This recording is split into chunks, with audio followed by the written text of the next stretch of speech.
देखें, यदि आप पुराना जमीन का विवरण, नया जमीन का विवरण, अगर आप पुराने दस्तावेज देखते होंगे और अभी जो वर्तमान में दस्तावेज है और आपका जो आने वाला दस्तावेज है वो भू अभिलेख का, जो लोग नहीं जान रहे हैं, नहीं समझ रहे हैं, उनको हम बता देना चाहते हैं। जो आपकी प्रॉपर्टी है, आपकी संपत्ति है, उसका एक कागजात तैयार किया जाता है और ये किया जाता था पहले भी, और ये आज से नहीं है, ये अंग्रेजों के समय से है। यानी 1908 से जो है एक जमींदारों को इस प्रकार का दस्तावेज जो है, जो जमींदार के पास रहता था वो तो है ही, लेकिन सरकार के पास भी उसका एक इंफॉर्मेशन जो है वो मौजूद होना चाहिए, ताकि पता चलता है कि नहीं, पहले वाली बात तो है नहीं कि कहाँ से किसका साम्राज्य होगा। अब यानी पार्टिकुलर सभी लोगों के पास प्रॉपर्टी, और अभी वर्तमान में आप देखें तो जो लोग हैं, बहुत कम ऐसे लोग हैं, कम ही परसेंटेज होंगे जिनके पास थोड़ी सी भी भूमि नहीं है। अगर नहीं है तो सरकार जो है उसको बंदोबस्त करके घर बनाने के लिए, मकान बनाने के लिए देती हुई है वैसे लोगों को जो भूमिहीन है, जिनके पास भूमि नहीं है। अब लेकिन पुराना जमीन का जो विवरण है, दस्तावेज निकालेंगे तो जो उसमें मालिक का नाम दर्ज होता था, खाता का संख्या होता था, खेसरा संख्या होता था। यानी आप जो कह सकते हैं कि यानी जो आपकी खतौनी है, ठीक है, यानी वो उसका पूरा इंफॉर्मेशन रहता था। तौजी संख्या हो गया, ये ठीक है, या यहाँ पर एरिया मेंशन होता था, एरिया, और साथ में थाना नंबर हो गया। तो ये सारा पूरा एक जमीन का जो दस्तावेज तैयार किया जाता था उसमें सारा कुछ मेंशन किया जाता था।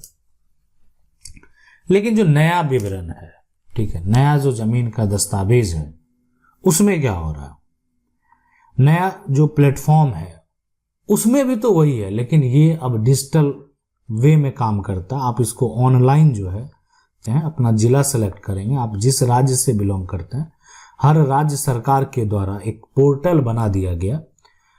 अब ये समझना क्यों जरूरी है, अब क्या होने वाला है ये समझना बेहद जरूरी है, ठीक है।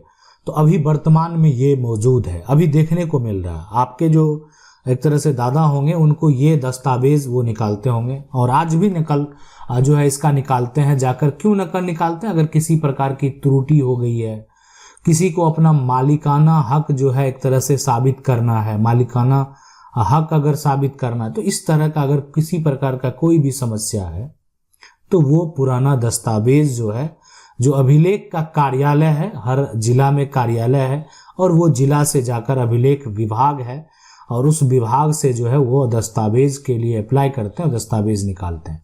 तो प्रक्रिया तो अभी भी ये मौजूद है, जिसमें आपकी प्रॉपर्टी, आपकी जमीन का कंप्लीट इंफॉर्मेशन मौजूद है, कंप्लीट इंफॉर्मेशन मौजूद है, और ये जमीन का किस्म भी इसमें जो है वो दिया रहता है, ताकि जमीन का प्रकार जो है वो समझ में आ जाए कि आपके जो एक तरह से प्रॉपर्टी का दस्तावेज में आप कौन कौन सा जमीन जो है आपके पास है। उसमें कुछ ऐसी जमीन हो सकती है जो कि आपका 100% जो है, 100% आपकी अपनी नहीं है, आप उसका सिर्फ उपयोग कर सकते हैं, ठीक है, आप मालिक नहीं हो सकते हैं। और वैसी जमीन जो है वो कह सकते हैं कि सरकार को जब भी जरूरत हो वो जमीन आपसे ले लेगी, और आपको उस जमीन का मुआवजा भी नहीं मिलेगा। अब यहाँ पर देखें, ये सारा कुछ जो है, अगर आपके राज्य में मान लेते हैं खाता नंबर डालने से इंफॉर्मेशन निकल जाता है, जो यहाँ पर खेसरा नंबर डालने से इंफॉर्मेशन निकल जाता है, तो इस प्रकार से आपका जमीन का जो है एक तरह से इंफॉर्मेशन जो है वो निकल जाएगा। तो एक तो ये पूरा प्रक्रिया हो गया कि इस तरीके से ये सारा जो कार्य है वो होता है। अब इसके अलावा ये तो जमीन का विवरण जो है आप ऑनलाइन वे में, ऑफलाइन वे में आप निकाल सकते हैं अपना। अगर आपको प्लॉट का नंबर याद है, जो जमीन आपके नक्शे में है, जिस जमीन को आप यूज कर रहे हैं, उसका अगर नंबर जो है वो आपको पता है, तो आप जमीन का इंफॉर्मेशन निकाल पाएंगे।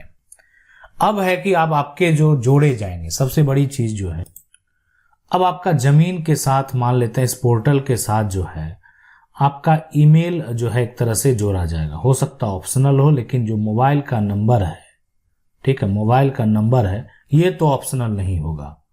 आज आप क्या कर रहे हैं, एक मोबाइल नंबर मान लेते हैं 99 समथिंग है, आप इस पे मान लेते हैं 50,000 किसी को भेज रहे हैं, ये पैसा चला जा रहा है, ट्रांसफर हो जा रहा है।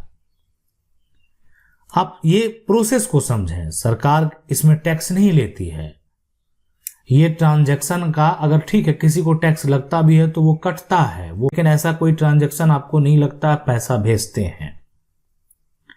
तो अगर ये जो है यानी अगर एक आपकी प्रॉपर्टी के साथ कोई नंबर जुड़ा हुआ है तो उस नंबर के है ना, उस नंबर के साथ अगर आप किसी को आपके साथ अगर जुड़ा हुआ मतलब वो आपकी है।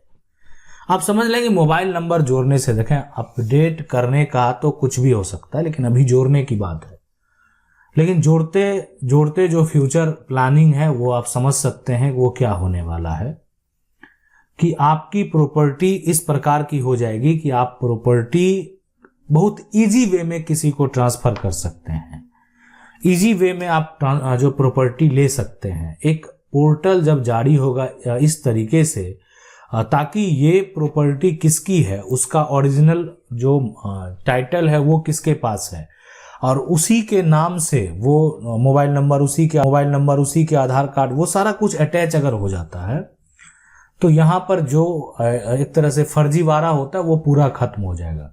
आज बैंकिंग सेक्टर में अगर फर्जीवाड़े की बात करें तो लोगों का अकाउंट जो है वो सिक्योर है, मतलब एक तरीके से अगर देखा जाए तो लोगों का अकाउंट से जो है किसी प्रकार का कोई फ्रॉड करना इतना आसान नहीं है, करता भी है तो पता चल जाता है कि कैसे हुआ है। साइबर क्राइम होते हैं, ऐसा नहीं है कि नहीं होते हैं, लेकिन पता चलता है कि कैसे वो हो जा रहा है, कहाँ से हो रहा है, कहाँ से ऑपरेट हो रहा है, किस देश में पैसा जो है ट्रांसफर किया गया, बहुत तरह के जो कारण है उस पर अगर कार्रवाई होती है तो वो लोग पकड़े भी जाते हैं। इसलिए कि ट्रांजैक्शन होता है और ट्रांजैक्शन अगर किसी अन्य के अकाउंट में गया है और उसके खिलाफ अगर कोई कंप्लेन करेगा तो वो पकड़ा जाएगा। इसलिए कि कोई भी अकाउंट ओपन होता है तो उसमें उसका पूरा पहचान जो है वो मौजूद होता है।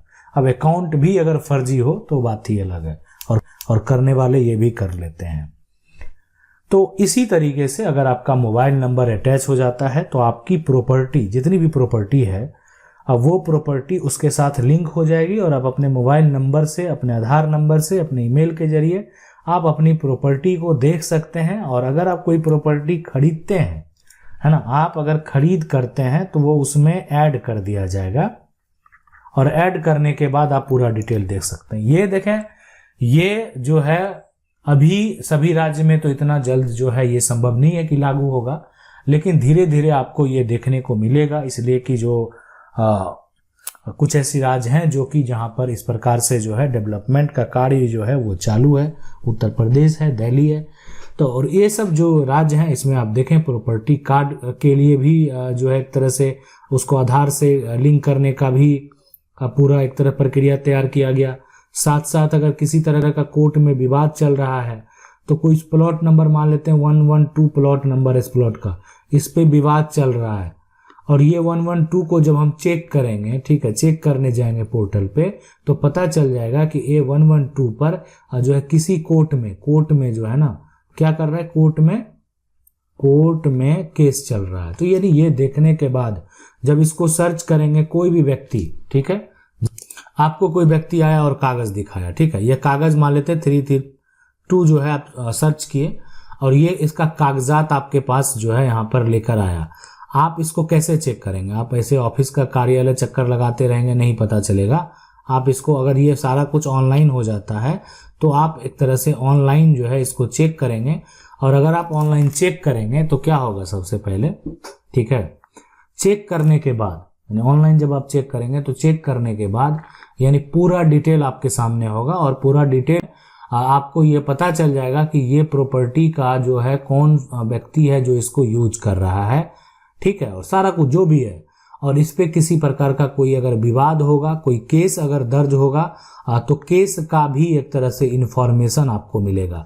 तो आप नहीं खरीदेंगे। अगर किसी का विवादित जमीन है तो क्यों कर देंगे? आज लोग फंस जाते हैं, केस चल रहा होता है, पता नहीं होता, लोग कागजात देखते हैं, पैसा देते हैं, खरीद लेते हैं और वो एक तरह से उनसे जो इस प्रकार से जमीन खरीदते हैं उनको लगता है नहीं सस्ते में मिल रही है, लेकिन वो आपके लिए सस्ता नहीं है, वो आपका पैसा डूब रहा है, ठीक है। तो ये आने वाला जो पोर्टल है वो काफी बेहतर होने वाला है।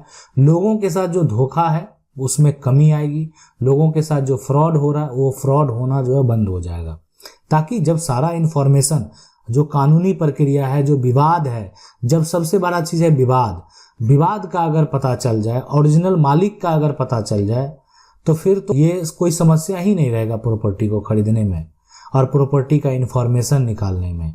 आशा करते हैं वीडियो अच्छा लगा होगा। वीडियो को लाइक जरूर कर दें। चैनल को पहली बार देख रहे हैं, सब्सक्राइब करके जो बेल आइकन उसको जरूर दबा लें। मिलते हैं अगली वीडियो में, तब तक के लिए जय हिंद।